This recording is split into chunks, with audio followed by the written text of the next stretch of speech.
Hello students, Namaste. We are going to start chapter 3rd. इस chapter में आज हम स्टडी करने वाले हैं electrolytic cell and Faraday laws. तो देखो, आपको प्रीवियस वीडियो में बता दिया गया था कि इलेक्ट्रोलाइटिक सेल क्या होते हैं। What is the electrolytic cells? A device which converted electrical energy in chemical energy. Electrical energy is converted into chemical energy is called electrolytic cell. और इस इलेक्ट्रोलाइटिक सेल को हम किस प्रकार से फॉर्म कर सकते हैं, इस चीज़ को आज यहाँ पर एक्सप्लेन करके देखते हैं। तो देखते हैं हम फर्स्ट ऑफ ऑल कि इलेक्ट्रोलाइटिक सेल क्या होता है और इस इलेक्ट्रोलाइटिक सेल को कैसे आप फॉर्म कर सकते हो और इसके अंदर क्या रिएक्शंस होती हैं। तो देखो, इलेक्ट्रोलाइटिक सेल, इलेक्ट्रोलाइटिक सेल क्या होता है? ये एक डिवाइस होती है। इलेक्ट्रोलाइटिक सेल क्या होती है? ये एक डिवाइस होती है और इस डिवाइस के अंदर क्या होता है? इलेक्ट्रिकल एनर्जी को कन्वर्टेड किया जाता है किसके अंदर? केमिकल एनर्जी में। तो नोट करते हैं, a device in which electrical energy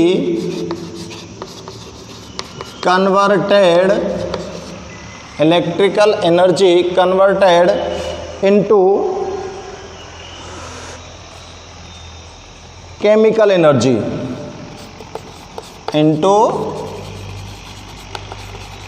chemical energy through electrolysis process. Electrolysis के प्रोसेस के थ्रू जिस डिवाइस के अंदर इलेक्ट्रिकल एनर्जी को कन्वर्ट किया जाता है केमिकल एनर्जी में, वो डिवाइस क्या कहलाएगी? इलेक्ट्रोलाइटिक सेल कहलाएगी। ठीक है ना? तो नोट कर दे पीछे, is called electrolytic cell. Electrolytic cell, इसके अंदर एक केमिकल प्रोसेस होती है और इस केमिकल जो प्रोसेस होती है वो किस तरह से कंप्लीट होती है? Chemical process is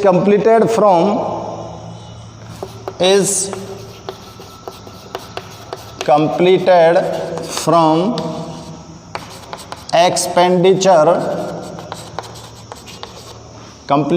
from expenditure of electrical energy,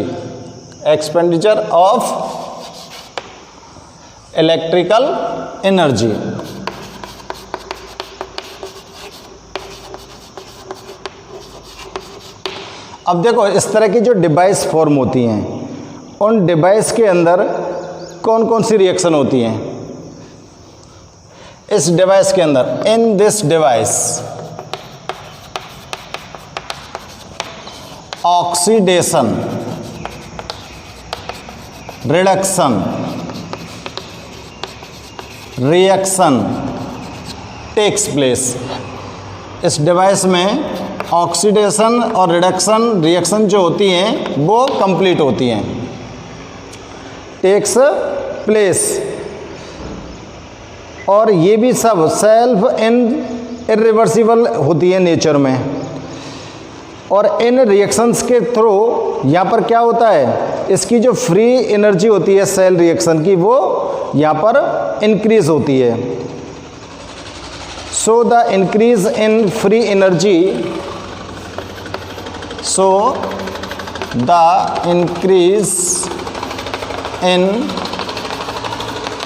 free energy of cell reaction, cell reaction की जो फ्री एनर्जी होती है वो ऑक्सीडेशन रिडक्शन जो रिएक्शंस होती हैं वो इनके कारण क्या हो जाती है, इंक्रीज हो जाती है। सेल रिएक्शन को डिनोट करते हैं हम डेल जी ग्रेटर देन 0 टेक्स प्लेस। तो ये आपका एक इलेक्ट्रोलाइटिक सेल होता है। इलेक्ट्रोलाइटिक क्या है? एक डिवाइस है जो कि क्या करेगी, इलेक्ट्रिकल एनर्जी को कन्वर्ट कर देगी किसके अंदर, केमिकल एनर्जी के अंदर। किसके द्वारा? इलेक्ट्रोलाइसिस प्रोसेस के द्वारा, जिसको ये आप इलेक्ट्रोलाइटिक सेल बोलेंगे। इसके अंदर एक केमिकल प्रोसेस होती है जो कंप्लीट होती है from expenditure of electrical energy. Electrical energy के द्वारा ये जो केमिकल प्रोसेस होती है ये कंप्लीट होती है, और इस डिवाइस के अंदर ऑक्सीडेशन और रिडक्शन रिएक्शंस होती हैं, और दोनों ही जो रिएक्शंस होती हैं वो एक दूसरे के इरिवर्सिबल पोजीशन में चलती हैं, और जिसके कारण यहाँ पर क्या होता है, so the increase in free energy of cell reaction. Cell की जो रिएक्शन है उसकी जो फ्री एनर्जी है वो इंक्रीज हो जाती है, और इंक्रीज हो जाती है तो उसको हम डिनोट करते हैं del G is greater than 0। तो देखो यहाँ पर हम एक एग्जाम्पल के थ्रू इस इलेक्ट्रोलाइटिक सेल को एक्सप्लेन करने की कोशिश करते हैं। तो देखो बेटा, ये कोई एक डिवाइस फॉर्म कर रहा हूं मैं। ये एक कंटेनर है, और इस कंटेनर में आपको बनाना है इलेक्ट्रोलाइटिक सेल। अगर हमको इलेक्ट्रोलाइटिक सेल बनाना है तो इसके अंदर हमने कैथोड और एनोड रखने पड़ेंगे। कैथोड और एनोड रखते हैं इसके अंदर हम, और इसके बिटवीन एक सॉल्यूशन भी हमको फिल करना पड़ेगा। इलेक्ट्रोलाइटिक सॉल्यूशन भी फिल करना पड़ेगा, और इलेक्ट्रोड्स को हम कनेक्ट कर देंगे किससे? एक बैटरी से। ठीक है ना? ये एक बैटरी है, दोनों इलेक्ट्रोड्स हमने इससे कनेक्ट कर दिए। ये क्या है? इलेक्ट्रोलाइट, और इलेक्ट्रोलाइट की तरह हमने यहाँ पर जो भर दिया है सॉल्यूशन वो है HCl सॉल्यूशन। इस तरफ इस पर पॉजिटिव चार्ज है और इस पर नेगेटिव चार्ज है। पॉजिटिव चार्ज को क्या बोलते हो आप? एनोड, और नेगेटिव चार्ज को क्या बोलते हो आप? कैथोड। क्लियर? इस तरह से हमने एक डिवाइस को फॉर्म किया है। अब देखो, जो इलेक्ट्रॉन्स का मूवमेंट होता है वो किस तरफ से किस तरफ होता है? तो anode to cathode electron move करते हैं। कहाँ करते हैं? एनोड टू कैथोड, पता है ना आपको। और जो इलेक्ट्रिसिटी होती है, इलेक्ट्रिसिटी जो होती है वो इलेक्ट्रॉन्स की अपोजिट डायरेक्शन में फ्लो होती है। अगर इलेक्ट्रॉन्स इधर फ्लो हो रहे हैं तो इलेक्ट्रिसिटी इधर फ्लो होगी। क्लियर है?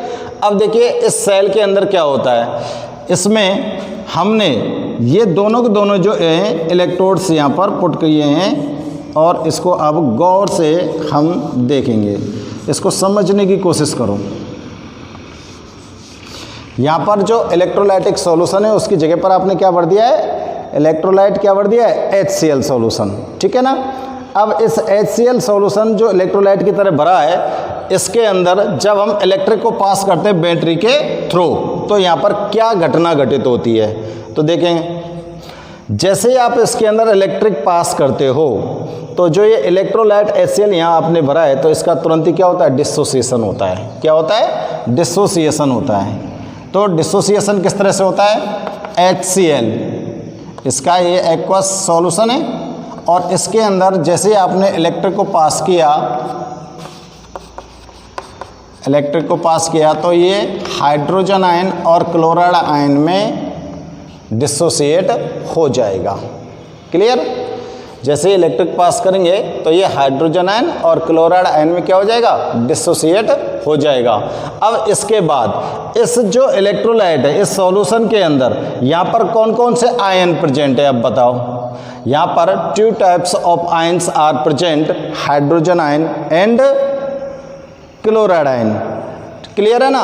अब हाइड्रोजन आयन पर पॉजिटिव चार्ज है, क्लोराइड आयन पर नेगेटिव चार्ज है। जब दोनों आयन्स यहाँ पर प्रेजेंट हैं, हाइड्रोजन आयन और क्लोराइड आयन। तो ये जो क्लोराइड आयन है और ये जो हाइड्रोजन आयन है, इनका जो मूवमेंट होगा इसके अंदर, क्योंकि आयन्स जो होंगे वो इलेक्ट्रिक को पास करेंगे ना। सॉल्यूशन के अंदर अगर आयन्स प्रेजेंट हैं तो वो इलेक्ट्रिक को कंडक्ट करेंगे। तो ये जो हाइड्रोजन आयन होते हैं ये तो मूव करते हैं किसकी तरफ? कैथोड की तरफ। हाइड्रोजन आयन तो क्या करते हैं? कैथोड की तरफ मूव करते हैं। और ये जो क्लोराइड आयन है ये मूव करते हैं किसकी तरफ? एनोड की तरफ। समझ में आ रही बात? अब कैथोड की तरफ जब हाइड्रोजन आयन मूव कर जाते हैं तो वहां पर क्या रिएक्शन होती है? तो देखो कैथोड पर क्या होगा। हाइड्रोजन आयन, और ये हाइड्रोजन आयन मूव कर गए कहाँ पर? कैथोड पर, और ये कन्वर्ट हो गए किस में? हाइड्रोजन गैस में। यानी कि हाइड्रोजन आयन सॉल्यूशन से निकलकर कैथोड पर पहुंच जाते हैं और कैथोड पर पहुंचकर ये न्यूट्रल हो जाते हैं एक इलेक्ट्रॉन को एक्सेप्ट करने के बाद। यहाँ पर जो हाइड्रोजन आयन है ये एक इलेक्ट्रॉन को एक्सेप्ट करके अपना जो ड्यूप्लेट होता है उसको कंप्लीट कर लेते हैं, और ड्यूप्लेट कंप्लीट होते ही ये न्यूट्रल हो जाएगा और न्यूट्रल होकर ये हाइड्रोजन गैस रिलीज करेगा। क्लियर? तो हाइड्रोजन आयन एक इलेक्ट्रॉन को एक्सेप्ट करके न्यूट्रल हो जाएगा और कहाँ पर पहुँच जाएगा? कैथोड पर। ठीक है ना? तो कैथोड पर कौन सी गैस लिबरेट होगी? Hydrogen gas liberate at cathode. निकलेगी कि नहीं निकलेगी? अब देखते हैं एनोड पर क्या रिएक्शन होती है। At anode, at cathode. Anode पर कौन पहुंचेगा? Chloride ion. ये जो क्लोराइड आयन है ये क्लोराइड आयन अपने अंदर से एक इलेक्ट्रॉन को रिलीज करेगा। क्या करेगा? एक इलेक्ट्रॉन को रिलीज करेगा और ये किसमें का न्यूट्रल हो जाएगा? क्लोरीन गैस बनाकर। क्या बनाकर न्यूट्रल हो जाएगा? क्लोरीन गैस बनाकर न्यूट्रल हो जाएगा। और न्यूट्रल होकर ये किसके ऊपर आ जाएगा? एनोड के पास आ जाएगा। और एनोड पर कौन सी गैस लिबरेट होगी बेटा? Chlorine gas. एनोड पर कौन सी गैस लिबरेट हो रही है? Chlorine gas. ध्यान से चेक करो, आपने जो कंटेनर लिया है उस कंटेनर के अंदर HCl एसिड का एक्वस सॉल्यूशन लिया है एज ए इलेक्ट्रोलाइट, और इस सॉल्यूशन के अंदर दो इलेक्ट्रोड्स, इनको क्या बोलेंगे हम? इलेक्ट्रोड्स। दो इलेक्ट्रोड्स लगा दिए क्योंकि आपको इलेक्ट्रोलाइटिक सेल बनाना है। इलेक्ट्रोड्स लगा दिए हैं और दोनों इलेक्ट्रोड्स को हमने वायर की हेल्प से कनेक्ट कर दिया है बैटरी से, और बैटरी से अब इस एपरेटस के अंदर इलेक्ट्रिक को पास करते हैं। और जैसे ही आप इसमें इलेक्ट्रिक पास करते हैं तो जो इलेक्ट्रोलाइट है उसके पास वो केमिकल इलेक्ट्रिक एनर्जी पहुंचेगी, और इलेक्ट्रिक एनर्जी पहुंचकर ये कन्वर्ट हो रही है किसमें? केमिकल एनर्जी में। और केमिकल एनर्जी रिलीज होती है केमिकल रिएक्शन से, केमिकल चेंजेस से। केमिकल चेंज होता है तभी तो केमिकल रिएक्शन होती है और तभी केमिकल एनर्जी रिलीज होती है।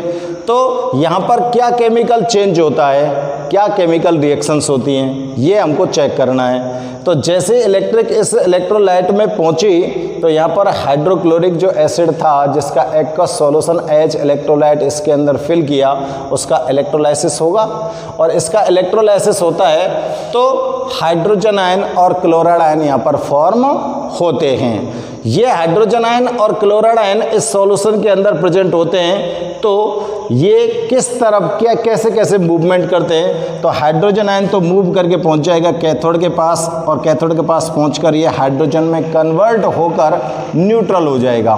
क्लियर? और इसी तरह से क्लोराइड आयन जो है वो एनोड के पास पहुंच जाएगा, और एनोड के पास पहुंचकर ये भी क्या हो जाएगा? न्यूट्रल हो जाएगा और रिलीज करेगा क्लोरीन गैस।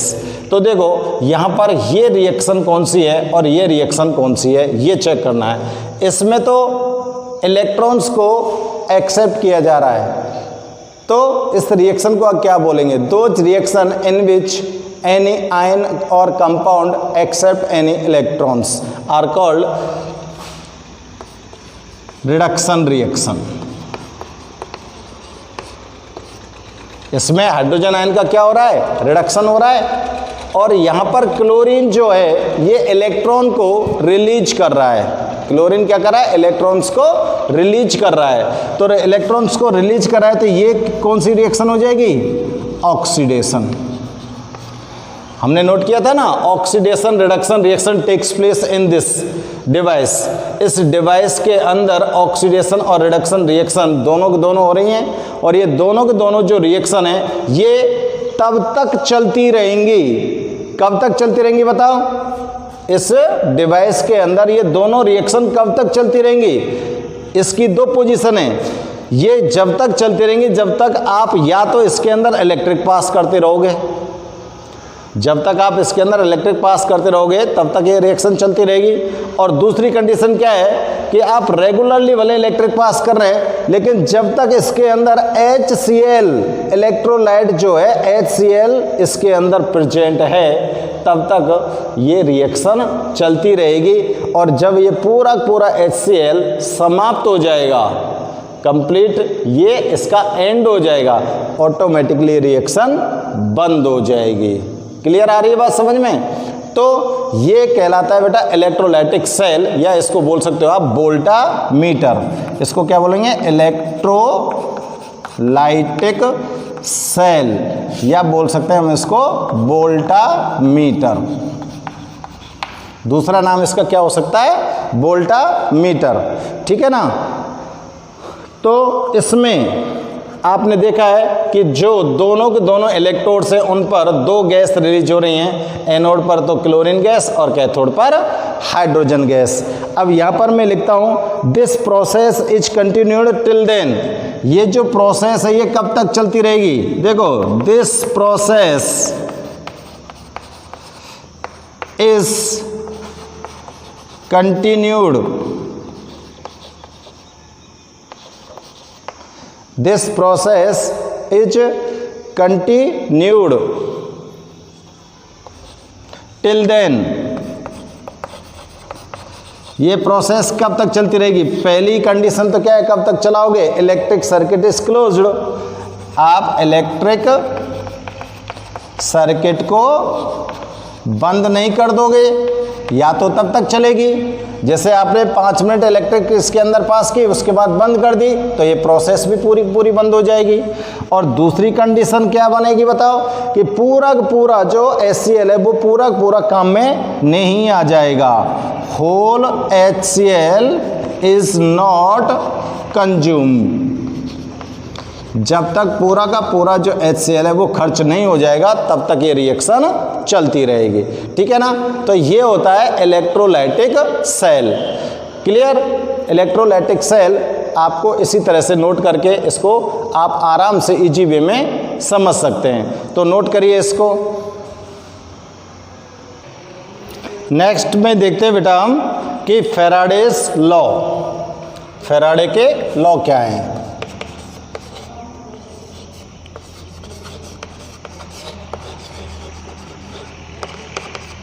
देखो, माइकल फैराडे नाम का ये साइंटिस्ट है और इस माइकल फैराडे साइंटिस्ट ने इलेक्ट्रोलाइटिक प्रोसेस के लिए बहुत से एक्सपेरिमेंट किए। माइकल फैराडे ने इलेक्ट्रोलाइसिस प्रोसेस के लिए बहुत से एक्सपेरिमेंट किए और इन सारे एक्सपेरिमेंट्स से उसने 2 लॉज को कंक्लूड किया, 2 नियम दिए। और जो 2 नियम दिए हैं उनमें जो फर्स्ट लॉ है वो क्या होता है ये यहाँ पर हम चेक करते हैं। तो यहाँ पर लिखते हैं हम फर्स्ट लॉ ऑफ फैराडे। ठीक है? फैराडे का जो फर्स्ट लॉ है इलेक्ट्रोलाइसिस प्रोसेस के लिए, इलेक्ट्रोलाइटिक प्रोसेस के लिए। तो देखो, हम यहाँ पे चेक करते हैं बेटा कि जैसे आपको अभी बताया था, ध्यान से चेक करना। ये कोई डिवाइस है, इस डिवाइस के अंदर आपने 2 इलेक्ट्रोड लगाए इस तरह से, और ये 2 इलेक्ट्रॉनों को आपने कनेक्ट कर दिया किससे? बैटरी से। ठीक है,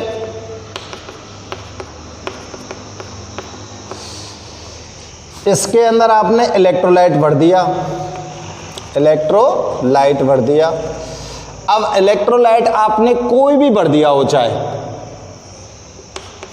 जैसे मैंने इस बार भर दिया इसमें एक्वा सॉल्यूशन ऑफ NaCl, और अब इसके अंदर आप बैटरी के थ्रू इलेक्ट्रिक पास कराते हो। ये इसका कैथोड है और ये इसका एनोड है। तो जैसे ही आप इसके अंदर इलेक्ट्रिक पास करेंगे तो जो भी इलेक्ट्रोलाइट आपने यहाँ पर फिल किया है, इस इलेक्ट्रोलाइट का क्या होगा? इलेक्ट्रोलाइसिस होगा, और इलेक्ट्रोलाइसिस होगा तो ये अपने कॉन्स्टिट्यूएंट जो पार्टिकल्स हैं उनमें ब्रेक हो जाएगा, और इसके जो कॉन्स्टिट्यूएंट पार्टिकल्स बनेंगे वो इस तरह से बनेंगे। जैसे कि पहले वोल्टामीटर में पहले जो डिवाइस बनाई थी हमने HCl लिया था, उसमें हाइड्रोजन आयन और क्लोराइड आयन बनाए थे, इसमें सोडियम आयन और क्लोरीन आयन फॉर्म हो जाएंगे। अब यहाँ पर फैराडे क्या कहता है, ये जो सोडियम आयन है ये भी यहाँ पर प्रेजेंट है, और क्लोरीन आयन है ये यहाँ पर प्रेजेंट है। तो सोडियम आयन तो मूव करेगा कहाँ पर? कैथोड की तरफ, यानी कि कैथोड पर तो कौन प्रेसिपिटेट होगा? सोडियम। सोडियम आयन है जो कैथोड पर पहुंचकर न्यूट्रलाइज हो जाएगा और उसके ऊपर प्रेसिपिटेट हो जाएगा। इसी तरह से एनोड पर कौन पहुंचेगा? एनोड पर क्लोरीन गैस पहुंचेगी, क्लोरीन आयन पहुंचेंगे, और यहाँ पर क्लोरीन गैस की फॉर्म में ये लिबरेट होगी। समझ में आ रही बात? ठीक है ना। तो फैराडे अपने इस नियम को इसमें किस तरह से लगाता है, तो देखो, तो यहां पर इस इलेक्ट्रोड पर जो सब्सटेंस इलेक्ट्रोलाइट से आया है, जो इसके ऊपर जमा हुआ है, इस इलेक्ट्रोड के ऊपर जो सब्सटेंस की अमाउंट जमा हुई है, वो अमाउंट ऑफ सब्सटेंस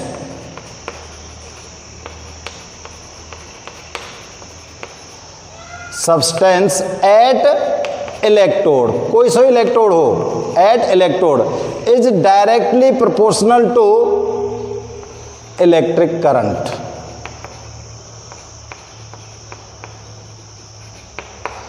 किस तरह से प्रोपोर्शनल होती है कि जितनी इलेक्ट्रिसिटी आप इसके अंदर कंडक्ट कर रहे हो, उस इलेक्ट्रिसिटी के डायरेक्टली प्रोपोर्शनल होता है कि जो सब्सटेंस की अमाउंट इसके ऊपर जमा हुई है। कौन से सब्सटेंस की?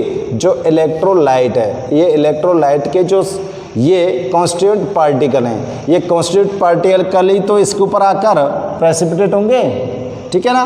तो इनका कॉन्स्टिट्यूएंट पार्टिकल का कितना मास इस इलेक्ट्रोड पर आकर प्रेसिपिटेट हुआ है, वो मास डायरेक्टली प्रोपोर्शनल होता है पास इलेक्ट्रिक करंट के। कितनी इलेक्ट्रिसिटी आपने पास की है, यानी कि जितनी देर आप इलेक्ट्रिसिटी पास करते हो उतना ही मास ऑफ कॉन्स्टिट्यूएंट पार्टिकल इसके ऊपर आके प्रेसिपिटेट होता है। इस बात को कहता है कौन? माइकल फैराडे अपने फर्स्ट लॉ में। क्लियर है। इसके ऊपर जो इस पार्टिकल्स के कॉन्स्टिट्यूएंट पार्टिकल का कितना मास प्रेसिपिटेट होता है, वो डायरेक्टली प्रोपोर्शनल होगा किसके? इसके अंदर जितनी इलेक्ट्रिक पास की गई है। ठीक है ना। तो देखो इसके लॉ को मैं यहाँ पर नोट करता हूँ, तो लिखेंगे according to this law, according to this law Faraday क्या बोलता है? The mass of a substance, the mass of a substance produce at an electrode, produce at an electrode. Substance कौन से हो गए इसमें? सोडियम हो गया और क्लोरीन हो गया। किस पर प्रोड्यूस किए जा रहे हैं? इलेक्ट्रोड पर। अब इस इलेक्ट्रोड पर जो ये प्रोड्यूस किया गया सब्सटेंस है, इसका कितना मास है, ये डायरेक्टली प्रोपोर्शनल होगा किसके? इलेक्ट्रिसिटी के। Electrode in electrolysis, in electrolysis is directly proportional to is directly proportional to the quantity of electricity, to the quantity of electricity passed। कितने क्वांटिटी की इलेक्ट्रिसिटी आपने पास की है, उस इलेक्ट्रिसिटी की क्वांटिटी के डायरेक्टली प्रोपोर्शनल होगा इलेक्ट्रोड पर प्रोड्यूस हुआ मास उस सब्सटेंस का। समझ में आ गई? अब जैसे यहाँ में हमने इलेक्ट्रोड NaCl लिया तो NaCl की कितना मास इस इलेक्ट्रोड के ऊपर प्रोड्यूस हुआ है वो डायरेक्टली प्रोपोर्शनल है इस इलेक्ट्रोलाइसिस प्रोसेस में पास की गई क्वांटिटी ऑफ इलेक्ट्रिसिटी के। ठीक है ना? तो देखो इसके according, so mass of substance that produce on the electrodes, M क्या है? Mass of substance that produce on the electrode is directly proportional to quantity of electricity. Q क्या है यहां पर? Quantity of electricity. ठीक है ना? तो अब देखते हैं हम Q इक्वल टू क्या होता है? IT। Q इक्वल टू क्या होता है? IT। तो we can say that M directly proportional to IT। इस चीज को तो आप पढ़ते आ रहे हो, जो चार्ज होता है वो एम्पियर, कितने एम्पियर की जो इलेक्ट्रिसिटी है कितने टाइम तक पास की गई है, उसका जो मल्टीप्लाई होता है वो उसका चार्ज कहलाता है। ठीक है ना? तो M directly proportional to IT। और प्रोपोर्शनल साइन को अगर हटाएं तो यहाँ पर मैं एक कांस्टेंट की फॉर्म में W को नोट कर रहा हूँ, M equal to WIT। Here W is, यहाँ पर जो W क्या है? W है, ये क्या है? Electrochemical equivalent, electrochemical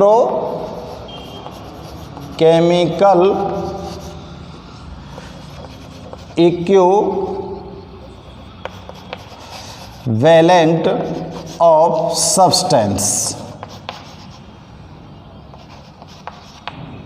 electrochemical equivalent of substance, W जो है यहाँ पर। ठीक है ना? अब और I क्या है? I एम्पियर और T क्या है? Time, second. ठीक है ना? I क्या है? एम्पियर। एम्पियर किसकी यूनिट होती है? इलेक्ट्रिक करंट की। और T क्या है? Time in second. ठीक है ना?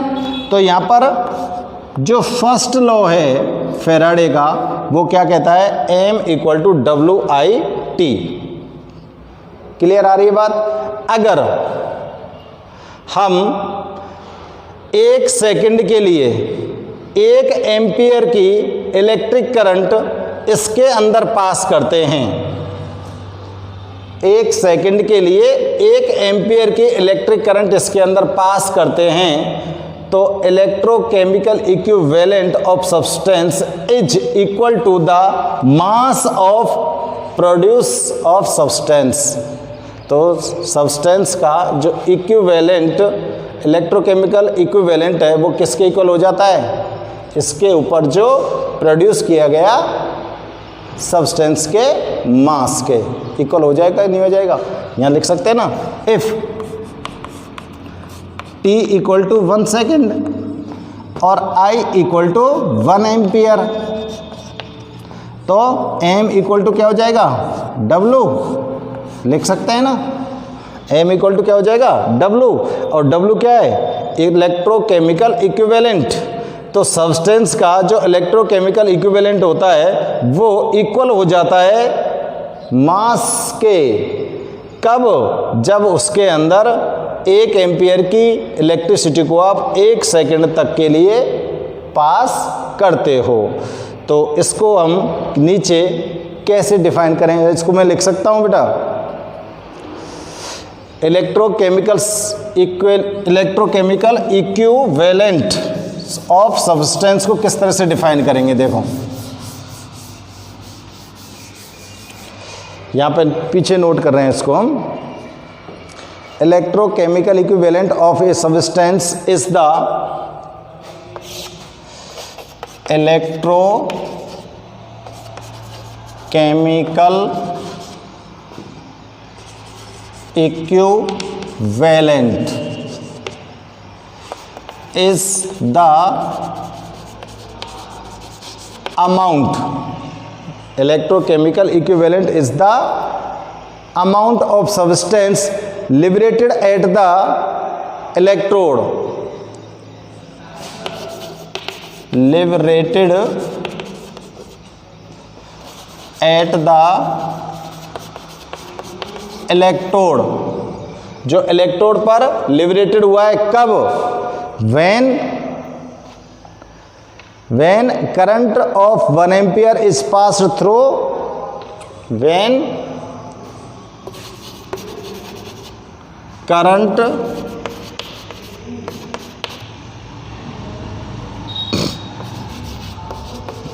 Of 1 ampere is passed through electrolyte for 1 second,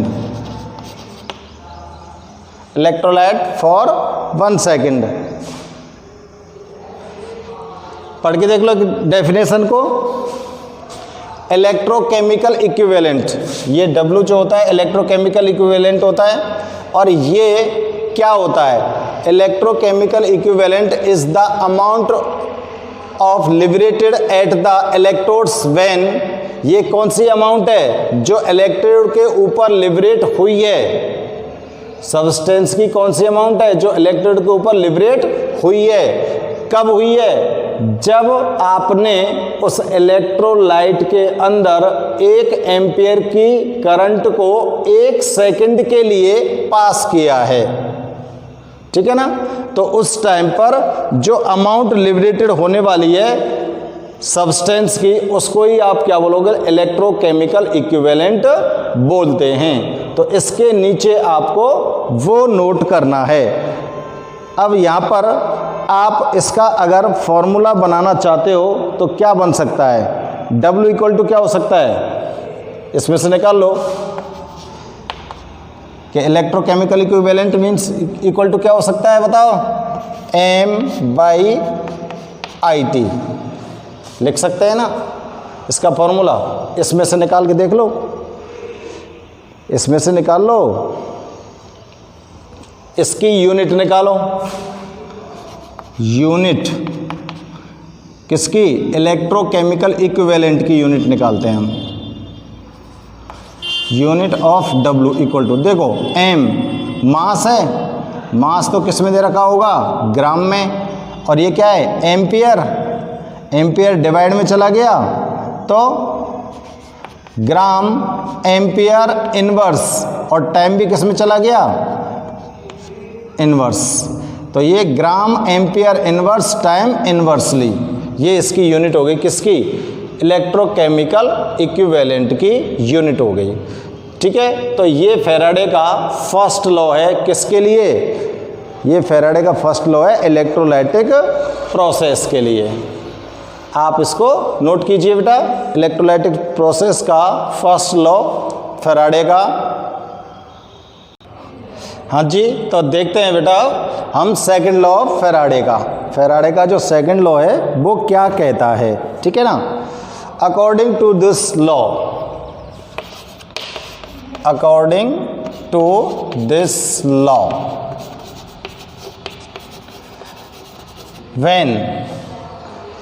when same quantity of electricity is passed, when same quantity of electricity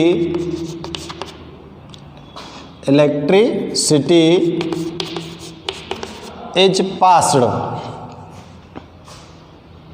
through different electrolytes, is passed from different electrolytes.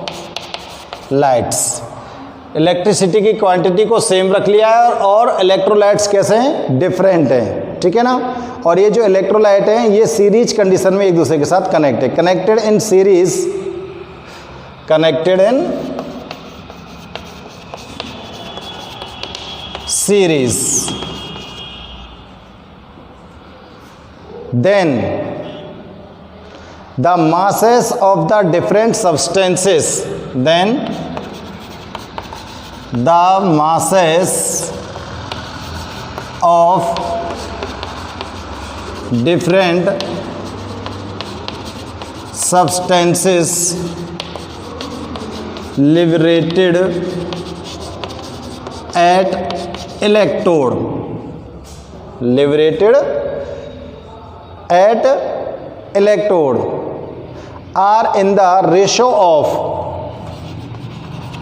are in the ratio of their equivalent weight, equivalent weight। ये second law है Faraday का। अब देखो इसको समझते हैं हम। आपको क्या करना है, लॉ को पढ़ते चलिए। Same quantity of electricity is passed from different electrolytes. Electrolytes कैसे बेटा, डिफरेंट, अलग अलग इलेक्ट्रोलाइट्स के अंदर से आपको सेम क्वांटिटी की इलेक्ट्रिसिटी पास करनी है। और इन इलेक्ट्रोलाइट्स को यहाँ पर सीरीज कंडीशन में कनेक्ट किया गया है। कौन सी कंडीशन में कनेक्ट किया गया है, सीरीज कंडीशन में एक दूसरे के साथ इसको, इन सबको कनेक्ट किया गया है। अब देखो भाई साहब सीरीज कंडीशन में किस तरह से कनेक्ट करते हैं।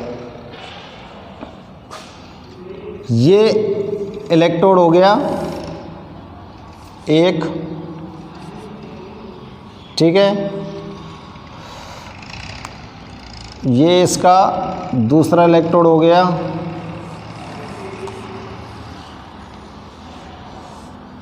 और इसको मैंने पैक कर दिया बेटा एक टेस्ट ट्यूब में, ठीक है।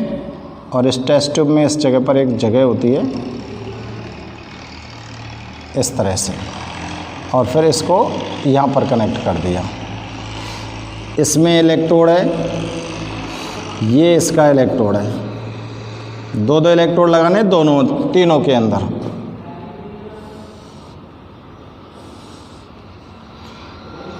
इस इलेक्ट्रोड को कनेक्ट कर दिया इससे, इस इलेक्ट्रोड को कनेक्ट कर दिया इससे। समझ आ रही है ना बात। और ये वाला इलेक्ट्रोड ले लिया, इसको और इस वाले इलेक्ट्रोड को, इन दोनों को कनेक्ट कर दिया है हमने बैटरी से, ठीक। और तीनों के तीनों आपस में किससे जुड़ गए, सीरीज क्रम में जुड़ गए ना, सीरीज में एक दूसरे के साथ। अब क्या करते हैं हम, इसके अंदर तो भरते हैं हम H2SO4 का सॉल्यूशन, ठीक है। इनमें से एक के अंदर भरते हैं हम सिल्वर नाइट्रेट का सॉल्यूशन, और इसके अंदर भरते हैं हम कॉपर सल्फेट का सॉल्यूशन। क्लियर? क्या भर रहे हैं हम? कॉपर सल्फेट का सॉल्यूशन। अब देखो यहाँ पर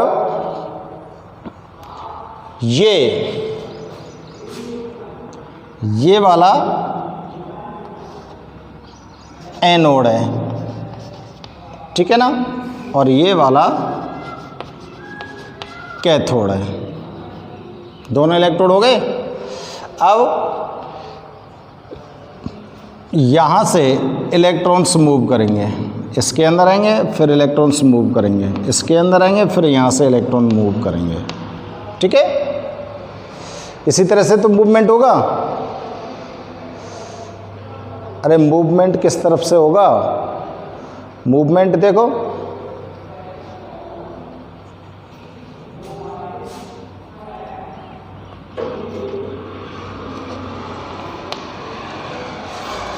अब आप इसके अंदर इलेक्ट्रिसिटी को कंडक्ट कर दो।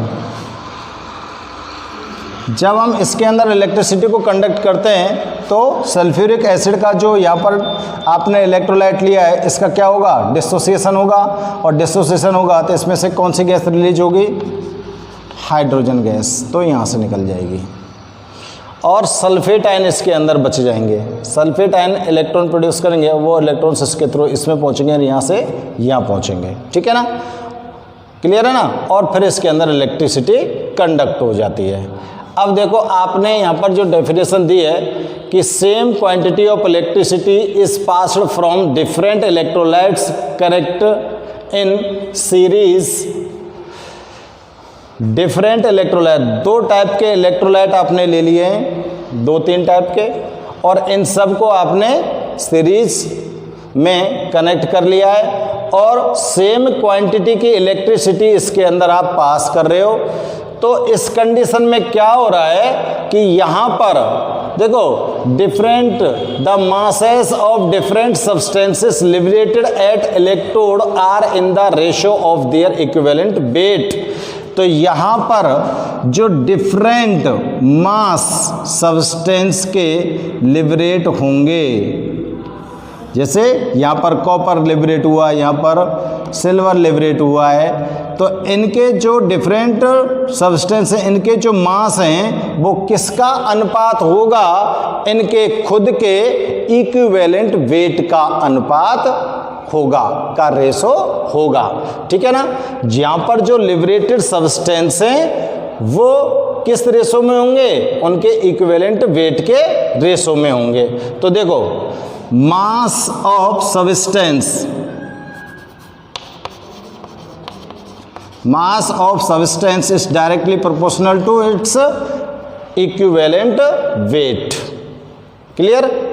किसके होंगे ये इक्विवेलेंट वेट के? अब आपने यहाँ पर दो क्या लिए हैं? 2 इलेक्ट्रोलाइट लिए हैं, तो 2 सब्सटेंस मिल जाएंगे।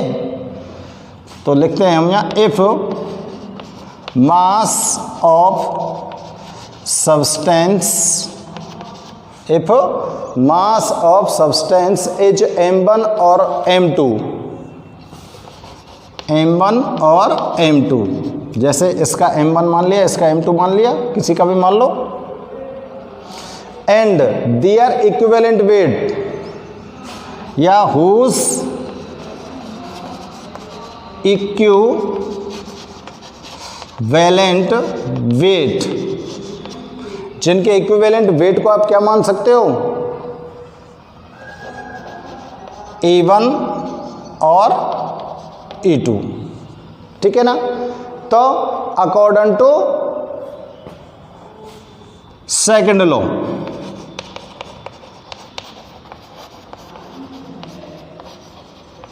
लॉ ऑफ फैराडे, फैराडे का सेकंड लॉ क्या कहता है कि जो लिबरेट होने वाला सब्सटेंस का मास है उसका रेशो उसके इक्विवेलेंट वेट के इक्वल होता है। तो देखो, m1 upon E1 equal to m2 upon E2 लिख सकते हैं। लिख सकते हैं ना। ये अगर इसको हम M1 मान रहे हैं तो इसका जो लिबरेटेड होने वाला सब्सटेंस है उसका मास उसके इक्विवेलेंट वेट के रेशो के बराबर होगा। मतलब इसका मास और इक्विवेलेंट वेट का रेशो और इसका मास और इसी के इक्विवेलेंट वेट का रेशो कैसे होंगे, दोनों इक्वल होंगे। जैसे इसको अगर M1 E1 मान लें और इसको M2 E2 मान लें तो इसका M1 E1 जो रेशो है वो इक्वल होगा इसके M2 E2 रेशो के, ठीक है ना।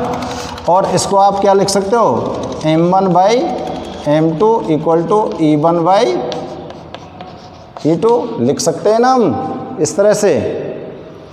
अरे लिख सकते हैं ना, ठीक है ना। अब देखो आप लोग को पता है कि M की वैल्यू क्या है, फर्स्ट लॉ से, चूंकि M इक्वल टू क्या होता है, WIT होता है कि नहीं होता है। तो आप इस M की जगह पर क्या लिख सकते हो, W1IT upon W2IT equal to E1 upon E2, इस तरह से भी नोट कर सकते हो, कर सकते हैं ना। अब IT ते IT काट दें तो क्या बचेगा बताओ, W1 upon W2 equal to E1 upon E2। Clear, ये बचेगा कि नहीं बचेगा।